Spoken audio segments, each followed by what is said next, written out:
So, good morning to the Dublin Citizens Assembly members. Good morning to those joining us online. Welcome from the iconic St. Patrick's Hall here in Dublin Castle on the 1st of October 2022 for our last collective meeting. Just to let you know, the work hasn't just finished yet. We still have a little bit more work to do, and we'll talk about that in a few moments. Before we move on to the agenda for the day and into today's programme, I would just like to take this opportunity to acknowledge the passing of a Dublin icon, Brian Mullins, who sadly passed away last evening. And on behalf of the Dublin Citizens Assembly, we pass our condolences to his family.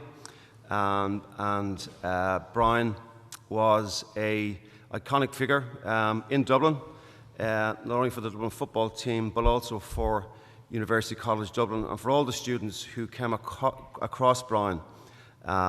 His care, his love of the students, and his facilitation in terms of their academic development and their sport in UCD will always be remembered. From a Dublin football perspective, Brian won his first All-Ireland title, aged 19 years of age in 1974, and went on to win a further 3 All-Ireland titles representing Dublin. And indeed, the 5-in-a-row Dublin football team was built on the shoulder of giants, and sadly, we lost one of those giants yesterday. So please, if we may, just for a few moments, pass our respects and pause for a brief moment to pay respects to Brian Mullins.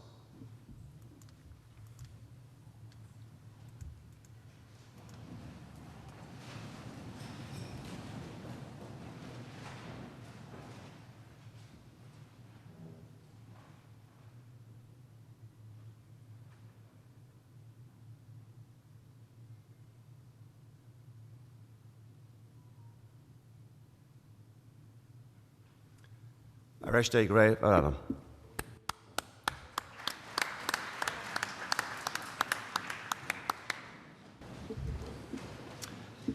So, today's assembly, we have a lot of work to do. It is the conclusion of 6 months of hard graft by the assembly members. But before we proceed today, I'd just like to acknowledge the secretaries who have put a phenomenal amount of work in to get the ballot papers ready, to get the hall ready, and indeed thank you to the Office of Public Works, who have been so gracious to allow us be in this iconic venue. And we're surrounded by history, and what you are doing right now today, and indeed over the last number of months, and in the coming weeks to prepare your final report is an iconic moment and a historic moment for the citizens of Dublin. As we always do, may I just turn to our terms of reference. And again, these are our guiding principles, and it's important that we always bear these in mind as we go through discussing the ballot papers, which we'll do this morning and this afternoon, and when you vote on them. And what we've been asked to do is to consider the type of directly elected mayor and the local government structures that are best suited for Dublin, and to bring forward proposals in that regard to our Houses of the Oireachtas. So what we're doing today is we're voting on the areas that you have discussed and deliberated and debated over the last number of months. When we get that paper, the draft paper, that'll be another opportunity for you to consider, have we represented you in the right way? And indeed, if there's any edits that need to be made, that's your opportunity to do so. I just want to go through our plan of action because, as I said, there's a sense of finality to today. Well, it's the final meeting, but there's a lot of work to take place following today's meeting. And the secretaries will pull together a report. It'll be my job as the chair to ensure that that represents you, the citizens, and then we'll give you that report to consider. So we've gone through a number of stages from our first stage about learning what Dublin was. We've met again in May, how we do it, what others do. Possible options. We met again in June. to discover potentially what it would look like. Our last meeting, which doesn't feel that long ago in September, we narrowed down the options and began to formulate our thoughts on the ballot paper. And I have been impressed by the level of engagement over the last number of weeks, particularly the last number of days. We really do appreciate all the correspondence that we've got from the Assembly members, so from the citizens yourselves and from our fantastic 12 councillors who have given up their time to be with us. They're busy enough as it is. And that is really rich information for us, and what is sent to the Secretariat, obviously I see as well. So we have considered those, and I'll speak in a moment about any areas that we need clarification. We need to do it this morning before we go into the voting.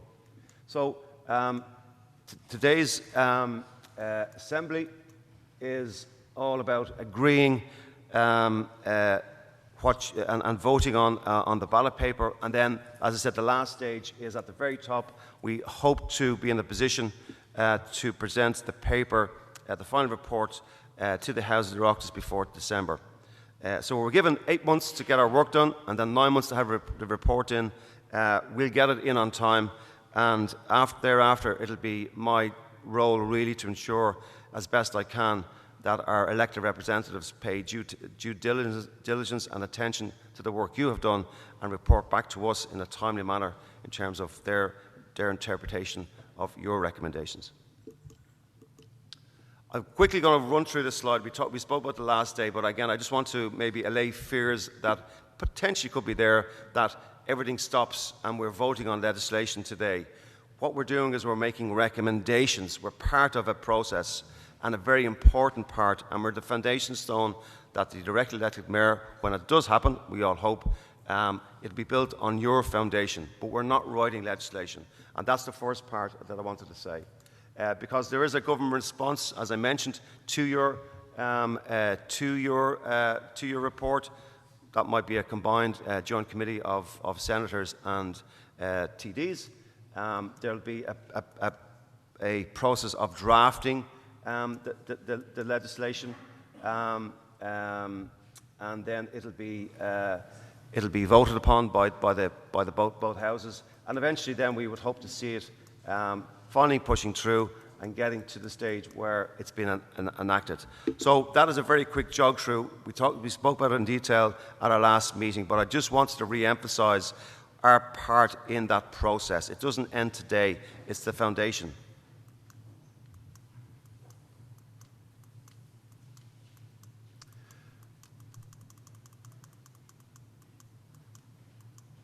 Okay, so we have one objective for today, and that's the good news. And that objective is to vote on the different options which are available to us, available to you.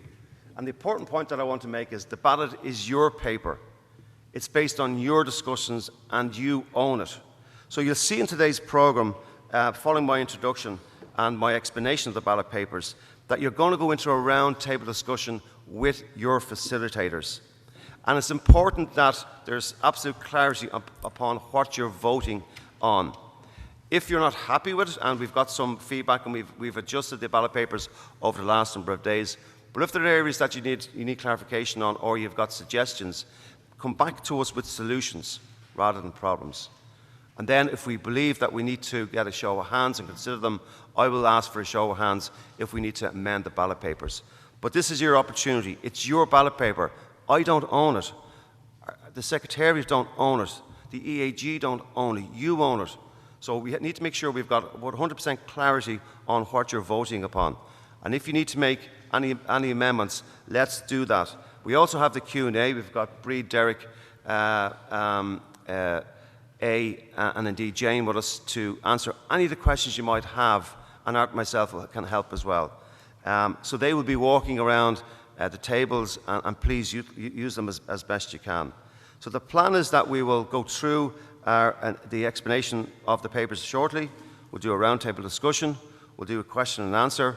We'll break for coffee at 11:30, and we'll come back, and then we'll vote on ballot papers number 1, number 2, and number 3. And we'll repeat that process in the afternoon. We have a roundtable discussion, a Q&A, take a little break, come back and vote on papers 4 and 5.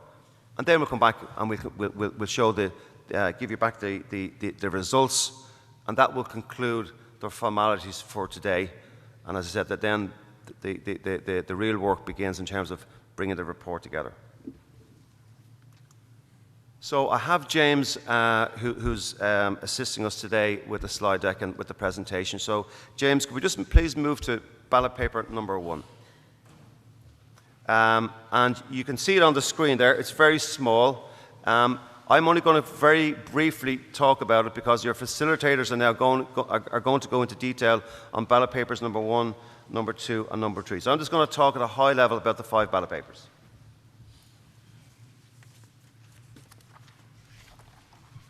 So before we get into this, I suppose we should say that there are a list of assumptions. And the list of assumptions were, we drafted them because it was our interpretation that there was no need for a ballot on these particular areas, these assumptions, that they were considered to be a consensus amongst the group, so we didn't need to ballot. So, for example, item number 2 there, a directly elected mayor can introduce new regulation in areas devolved to them. That's an assumption. So please read through those assumptions. Make sure that that they reflect your thoughts, your opinions, and indeed, if there's more assumptions, we can obviously consider them as well. So, ballot paper number 1, you have them on your table. They are in white paper, and the reason they're white paper is so that they're not confused. And Cathal is running this process. He's done a fantastic job. He's colour-coded all of our ballot papers, so when you vote in it, you'll see that it's yellow. On your table, they're like mine. They're in white, so there's no, there'll be no doubt about that if you see a ballot paper in a box that's white, it shouldn't be there. So the first ballot paper is the power of the mayor. And we have a number of functions and responsibilities listed 1 to 18. I'm not going to go through them all, but you can with your facilitators. And then you're voting on, should the powers of the mayor, should they have it now? Should they have it in the future? Should they never have them? Or you're not really sure? That's all I say on ballot paper number 1. If you can turn to ballot paper number 2. Thanks, James. It's blue. And ballot paper number 2 is about the directly elected mayor. So there's a couple of things that have been emerging, themes that have been emerging, and we don't see a consensus on. So a plebiscite, and there's a question there: should there be a plebiscite? And then you get the opportunity to say yes, no, or don't know. And there's then a series of questions regarding the role of the mayor, the term of office, the term limit, and if the mayor was to be removed, how would they be removed? And then finally, there's a question at the bottom of ballot number 2, which talks about independent financing and fundraising and budgeting powers. Again, another emerging strong theme over the last week. James, if you go to ballot paper number 3, please. And this deals with the election of a mayor and the role of councillors. So in ballot paper number 3, it'll be green paper. We've got a number of headings. So the first one we look at is what should the criteria of the elected mayor candidate be? And you have the options. You have the options as listed. Then it's about how does does a candidate get onto the ballot paper? And again, you've got the options there. What should they be? For example, nominated by a political party, or should there be no restrictions? But you have a list of them there as we've outlined. We have some questions on councillors. Again, because the reason it's there because it became an emerging theme over the last number of sessions. So that is just representing your thoughts on it. And again, we have a series of questions regarding councillors that are listed.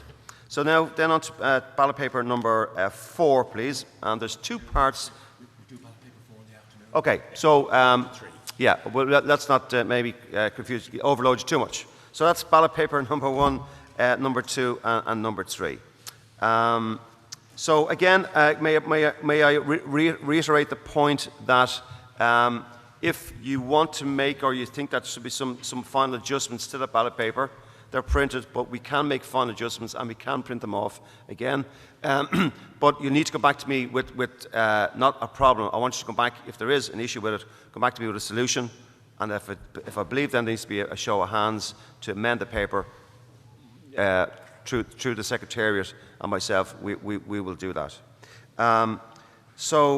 I'd also like to say that that when you complete the voting at 11:45, that we will need to count the votes, and the secretarial staff will do the counting. We do have the ballot boxes that are sealed at the top of the room, but we are looking for 2 volunteers at each session to witness the counting, essentially to be a teller.